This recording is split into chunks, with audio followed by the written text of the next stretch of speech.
I heard a child crying in the woods, soft, broken, desperate. "Help me, please!" I froze. The sound was faint at first, but urgent enough to make my blood run cold. My stomach twisted, and without thinking, I followed it, deeper into the trees past the path I normally would take home. There it was, a small opening under an old rotting shed, hidden behind broken boards and thick vines. The air around it smelled of damp earth and decay. My hands trembled as I brushed the leaves aside, shining my phone flashlight into the darkness. The cries grew louder as I crouched and crawled in. The tunnel was tight, walls slick and cold, dripping with moisture. Every step echoed softly, and the faint scratching of my fingers against the dirt seemed impossibly loud. "Please, don't leave me," the voice whimpered. I thought I saw shadows move along the walls, flickering in the dim light. My heart hammered. The air felt heavier with every inch I moved forward, like the tunnel itself was pressing in on me.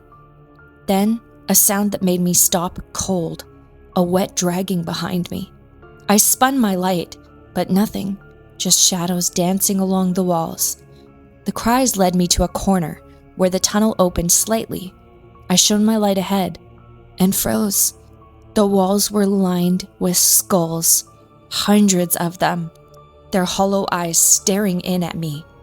Some pressed into the dirt, some stacked on top of each other like grim decorations. The flickering light made them seem alive.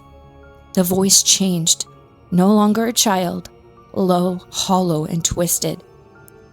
"You shouldn't have come here. You'll never make it out alive." The air grew icy. My flashlight flickered violently, then went out. I was swallowed by darkness, and I could hear something breathing, slow, wet, right behind me.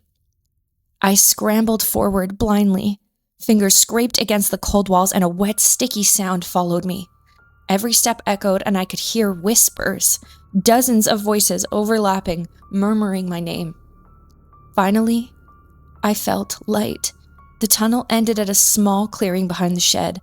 I bolted into the opening, gasping, heart pounding. The forest looked normal again, quiet and still, relief washing over me. And then I heard it, a soft dragging step behind me. I turned, but there was nothing. When I glanced back at the shed, the ground in front of it was lined with tiny footprints, bare, mud-caked, and impossibly small. They led straight into the woods and stopped exactly where the darkness of the tunnel began. I ran home and locked every door. I don't sleep anymore. Sometimes, when the wind howls at night, I swear I hear whispers calling me back. And I know, one day, I'll hear that voice again. "You'll never make it out alive."